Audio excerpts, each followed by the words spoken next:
Welcome back to the Live Alive podcast. Last season, we talked to some of our heroes about what the abundant life actually means. But now, we want to know if it's even possible to experience it in our broken world. You are listening to Season 2, Lost Magic. Welcome back to Frontierland and the makings of a magic kingdom. November 22nd, 1963 was a red-letter day in history. I'm not exactly sure what that means, but Doc Brown said it in Back to the Future. Here's a red-letter date in the history of science. It was 6 days before Thanksgiving. JFK would be shot. C.S. Lewis would die. But before all that happened, if you lived in the Central Florida region, you would have walked outside that day and been greeted with a cool, damp breeze, bare orange groves, full milk cartons, and your local newspaper. You might have also noticed the humming of a small plane circling the sky. On board was a man named Walter Elias Disney, a cartoonist who pioneered the American animation industry. He built a successful theme park in California, cleverly named Disneyland, and envisioned bigger and better things. His bird's-eye view stoked the flame of his Alexandrian-sized aspirations. Disney was a man of increasing influence, with a large swath of yes-men, helping him convert American enterprise leaders into utopian believers. Listen for yourself as Disney rolls out his last great project. Yesterday, Disneyland and the New York World's Fair. Tomorrow, a project so vast, it has already been called a whole new Disney World. And now, here is Walt Disney. Oh boy, oh boy, oh boy, oh boy. We have a perfect location in Florida, almost in the very center of the state. In fact, we selected this site because it's so easy for tourists and Florida residents to get here by automobile. Here in Florida, we have something special we never enjoyed at Disneyland, the blessing of size. There's enough land here to hold all the ideas and plans we could possibly imagine. But the most exciting, the most important part of our Florida project, in fact, the heart of everything we'll be doing in Disney World will be our experimental prototype city of tomorrow. We call it Epcot, spelled E-P-C-O-T. It's important to understand the way of Disney because he personifies the American dream. What we all dream about, what we all long for, what we all want. He just came closer to achieving it than anyone else.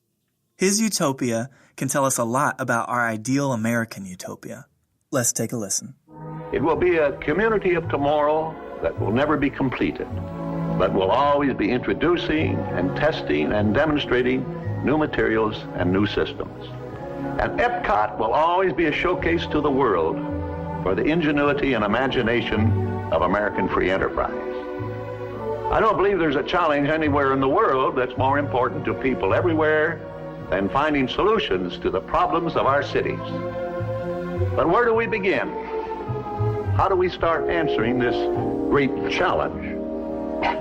Well, we're convinced we must start with the public need. And the need is not just for curing the old ills of old cities. We think the need is for starting from scratch on virgin land and building a special kind of new community. So that's what Epcot is, an experimental prototype community that will always be in a state of becoming. Are you ready? Here we go! Walt Disney was the original Imagineer. He was the original Steve Jobs.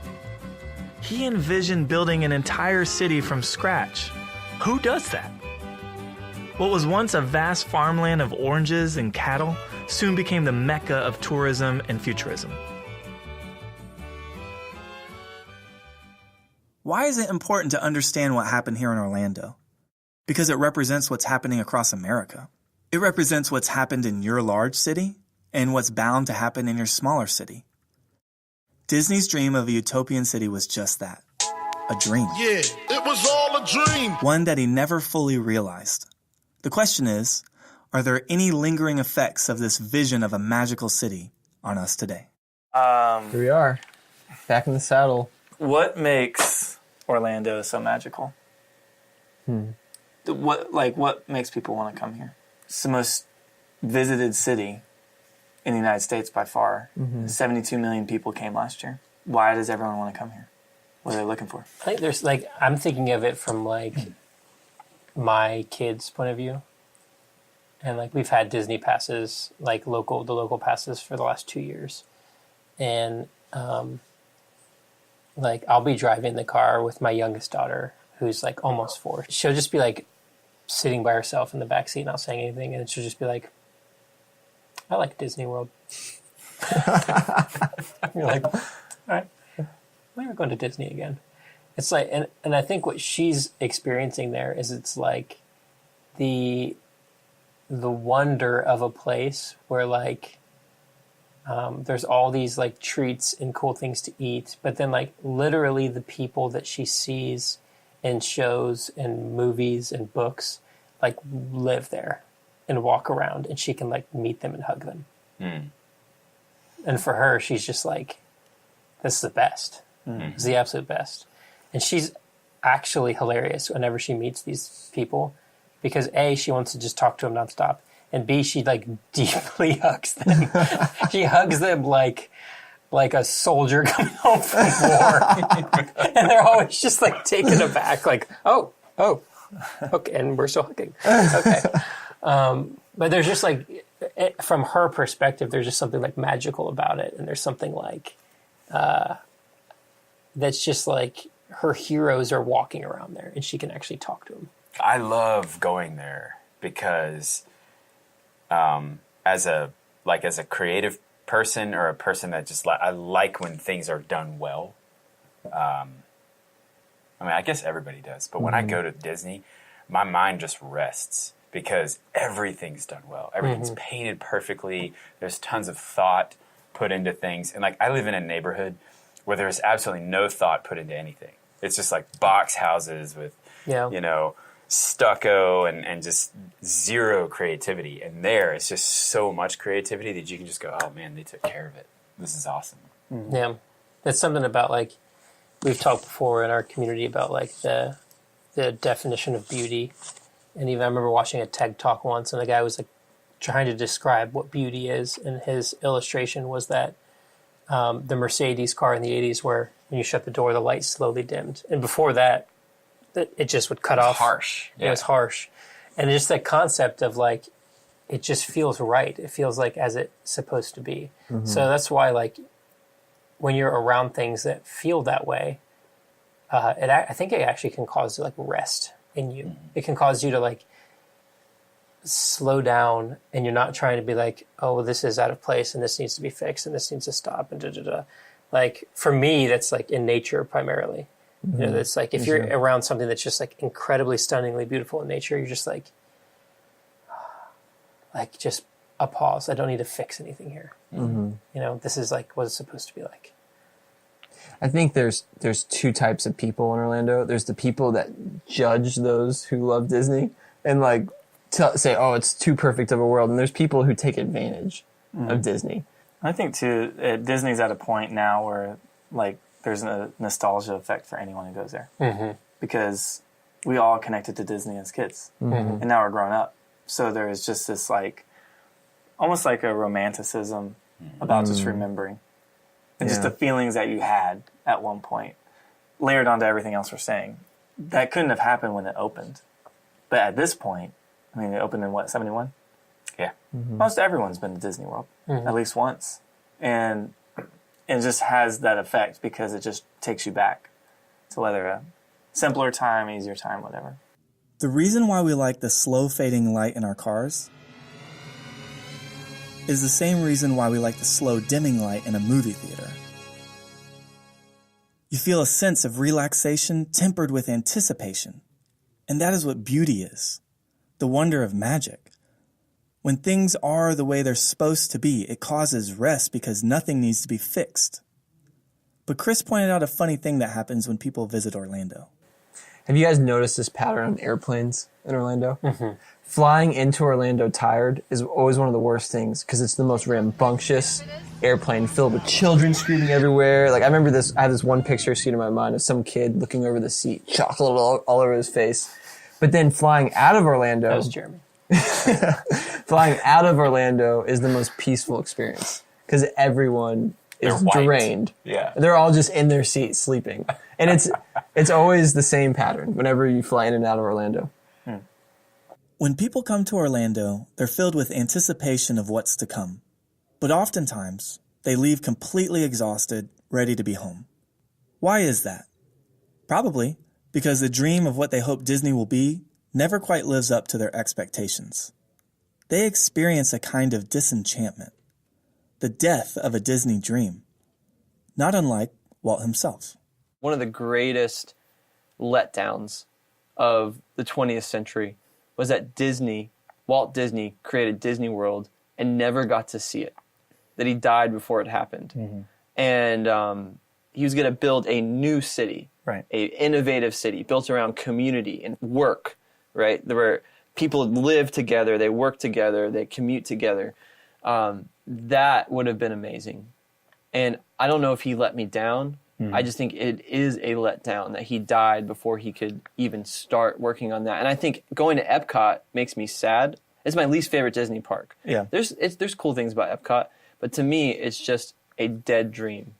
It just reminds me of a dream that has been used to make money, but it's just a little shadow of the dream that Disney really had. Disney's premise of building a city was to be the happiest place on earth. How has that failed you?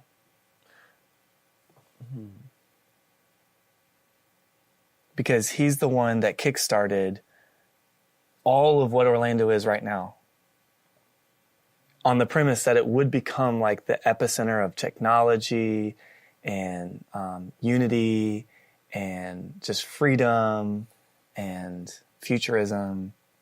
And together, all that constantly evolving would be the happiest place on earth, constantly.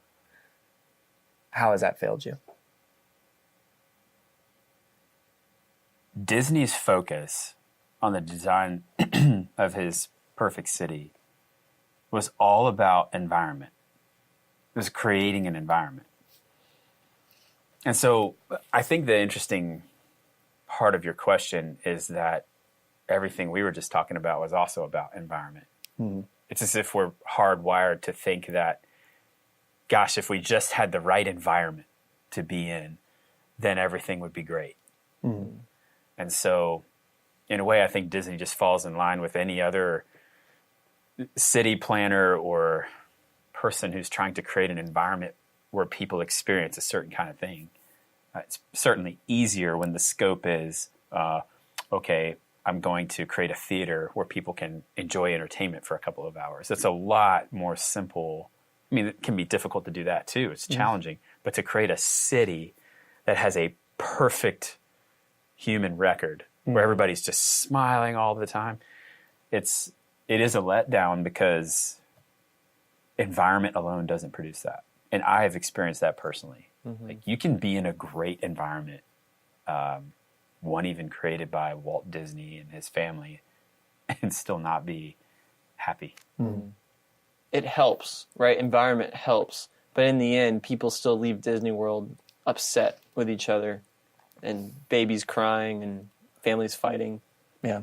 I mean, I think one of the lasting images, I went to Disney World this summer, I think so, and just seeing multiple families where the kids are ahead, like laughing joyfully, skipping along, and their parents are behind them, not talking to each other, and one walking in front of the other.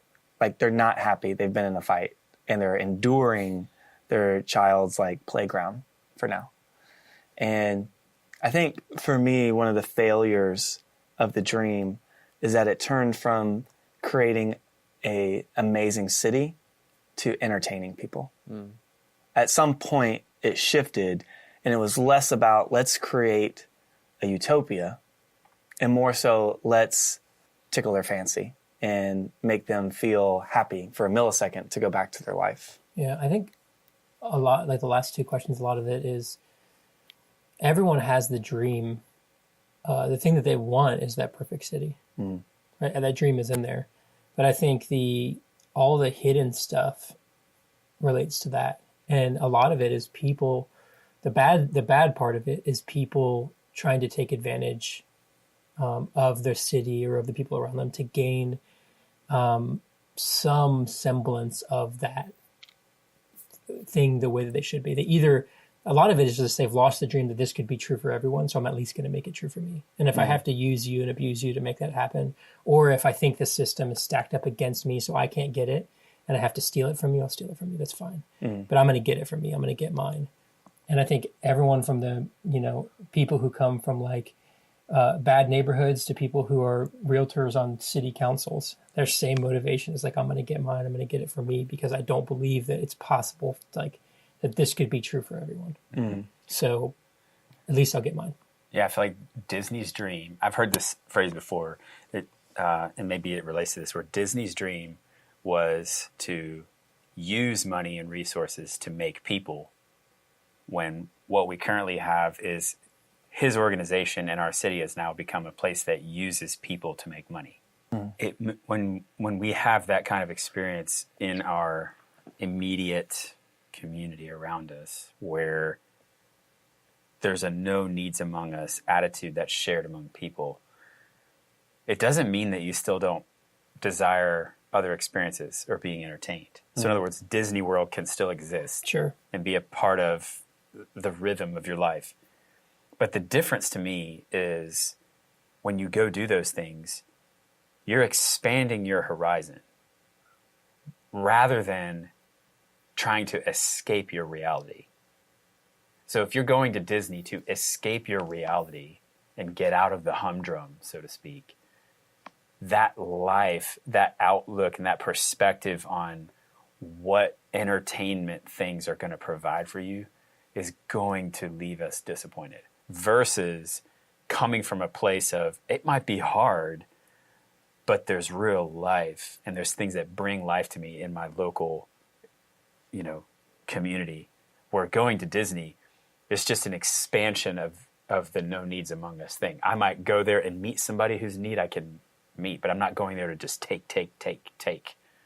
But I can receive as well in that place. So expanding your horizons versus escaping is something that makes me think of. I feel like I've been sold a lie, and it's the, happily ever after lie, that every movie always ends the exact same. Every ride, everything, it's all like life works its way out and it's all great and the good guy always wins and all this stuff. And it's optimistic and sometimes it's helpful, but in a lot of ways, that's not how life works.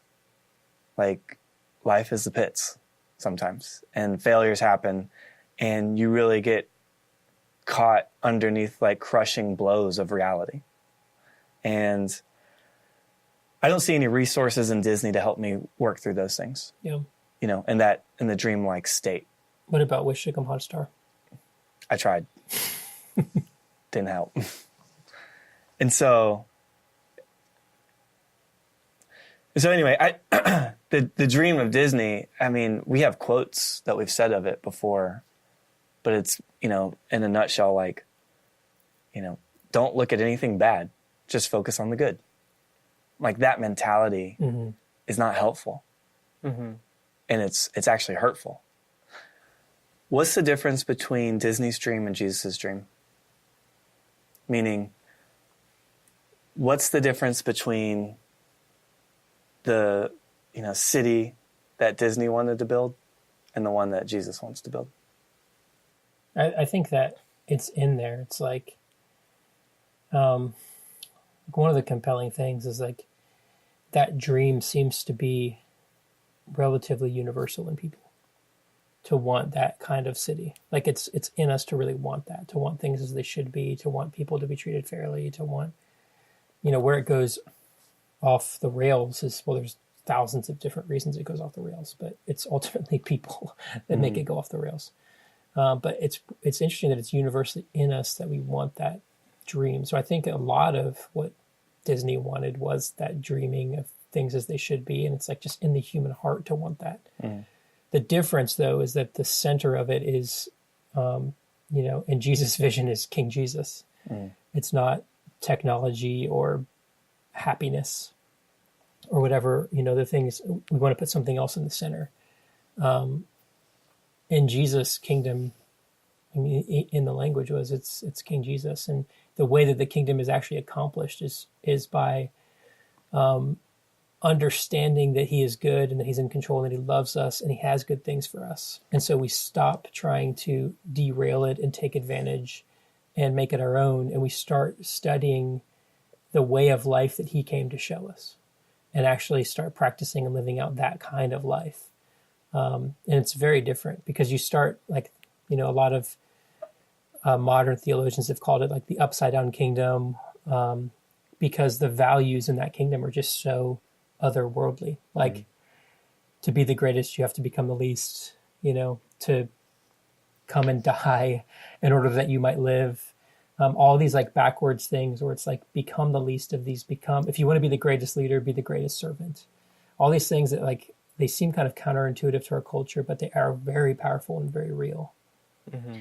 Well, Disney is successful too because at least the best of the movies that they've created and the storylines carry with them themes from God's big story, right? The ultimate kingdom that Jesus came to bring. So if you think of like princesses and what that means, right? That every single girl is a princess. That means they're a daughter of a king, right? So you can carry that through. And when Disney sees little girls, like the employees will call them princesses and stuff like that. So part of the lasting attraction of Disney, I think, is those themes that carry through, and that's what resonates with us. But where it goes awry is they carry it through to where the storyline makes something ultimate other than God himself or Jesus. It becomes romantic love, or it becomes the happily ever after.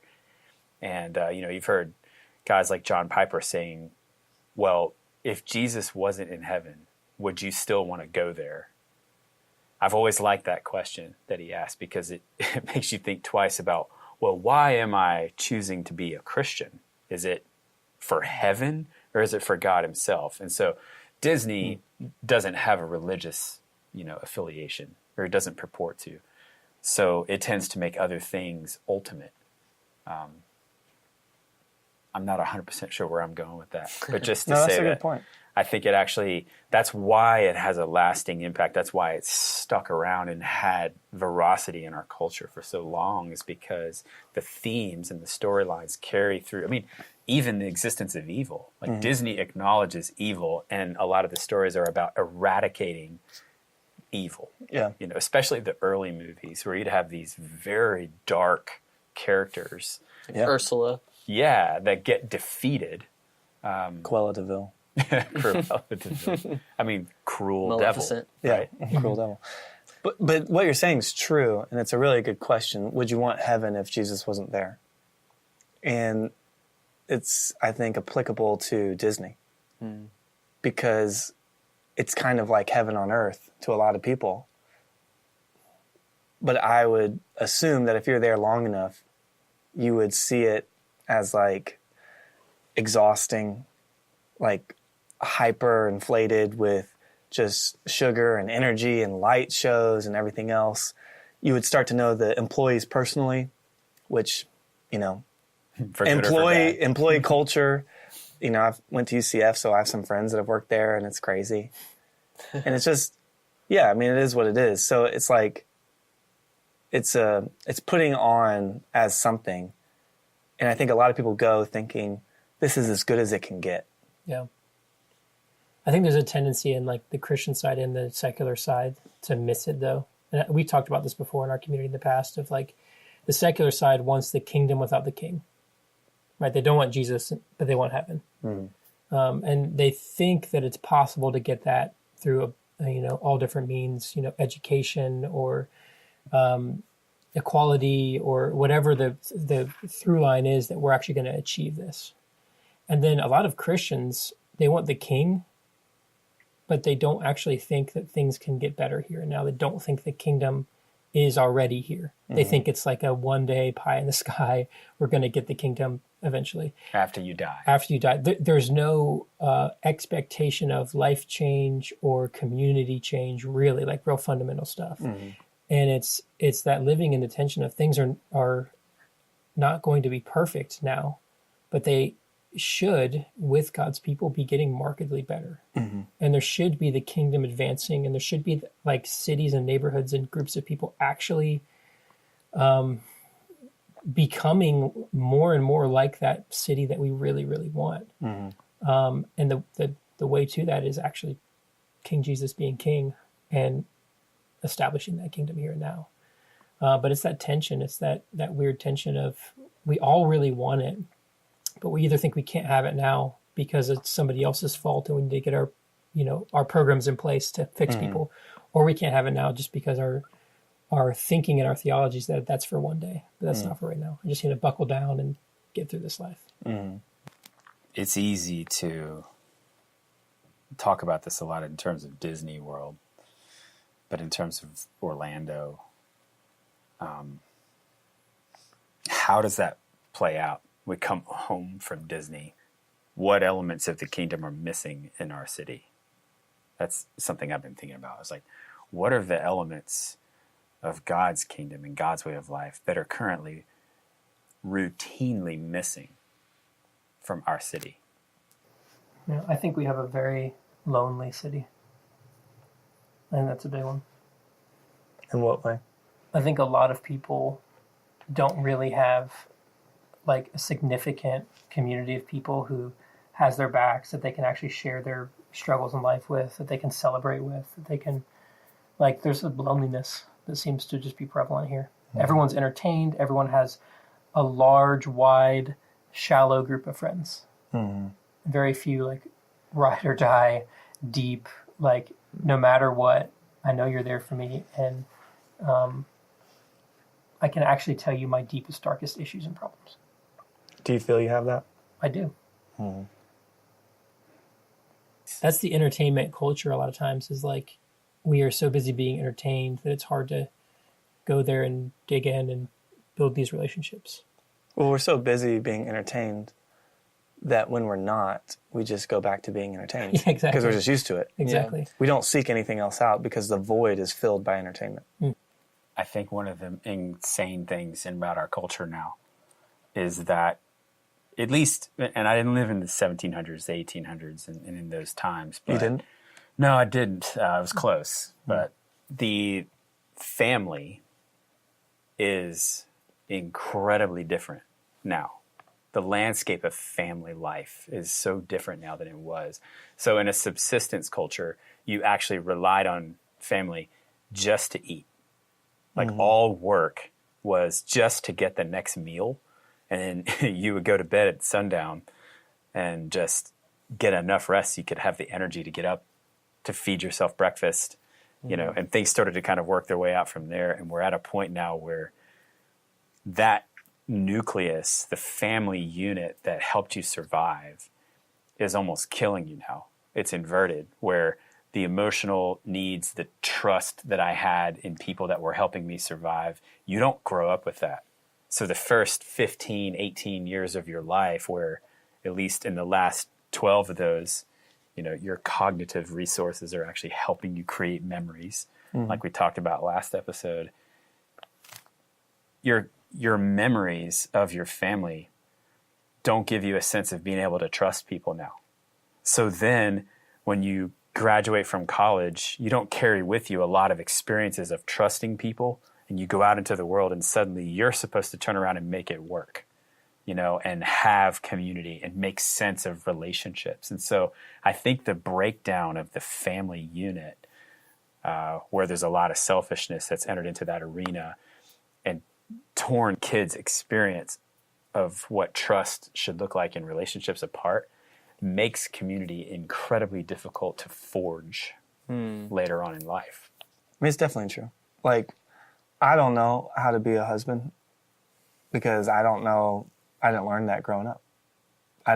Didn't know what a healthy relationship looked like. I didn't know what conflict resolution looked like. I didn't even know what healthy conflict looked like. And then I'm on my own trying to figure things out, and it's insane. And of course you're going to get crushed, and of course you're going to like hip-ups. Like, I think one of the hard things I've seen in our city too, the age we're getting into, is that we had relationships, like you were saying, like a decade ago, that aren't there today for one reason or another. Like they've moved away, different life paths, someone's got married, has kids, who knows, whatever the reasons are. And I think making new friends outside of college or being like just young and available is getting harder and harder and harder. And I don't know how that plays out when you're still trying to figure out like the depth of how relationally jacked up you are. Yeah, or if you at one point did have a foundation and now you don't have a foundation, you at least have a framework of kind of what it should be like. Mm-hmm. If you've never had that framework, or if you've never experienced a community before, and you're now 24, 25, working in a company that treats you like a number and doesn't pay you well, and you're still not experiencing that, you may not even have a clue except your own imagination to try to guess how things should be. Like there's some innate things that we know we're not getting, but it's hard to understand it without a framework and without it ever being demonstrated to you. Demonstrated to you. Demonstrated to you. We keep dreaming of a utopian city that we've never had demonstrated to us. Walt Disney himself said he wanted to create a city from scratch. The problem is, how are we supposed to build a new city without dealing fully with the issues of our past ones? There is no true reset button because we carry with us the memories of our past. We also carry with us the subconscious memories of our cultures. We have a limited view of the past, and as a society, we must broaden our historical horizons to understand the fuller meaning of who we all are. Memories are a fickle creature. We tend to dress up the good ones and downplay the bad ones. That's why when we listen to Walt, we tend to believe that we actually can create a perfect city. In Disney World, about 20,000 people will actually live in Epcot. Their homes will be built in ways that permit ease of change, so that new products may continuously be demonstrated. Their schools will welcome new ideas, so that everyone who grows up in Epcot will have skills in pace with today's world. Epcot will be a working community with employment for all. And everyone who lives here will have a responsibility to help keep this community an exciting, living blueprint of the future. And now here again is Walt Disney. I believe we can build a community that more people will talk about and come to look at than any other area in the world. Speaking for myself and the entire Disney organization, we're ready to go right now. The hope of this city was to become truly a magical place, a place of the future. Disney's dream was to design a city from the ground up to be exactly as it should be, with all modern technology and all of our human understanding to make a perfect city. However, the Magic Kingdom wasn't so magical for everyone, and now we're trying to see if it was actually magical for anyone.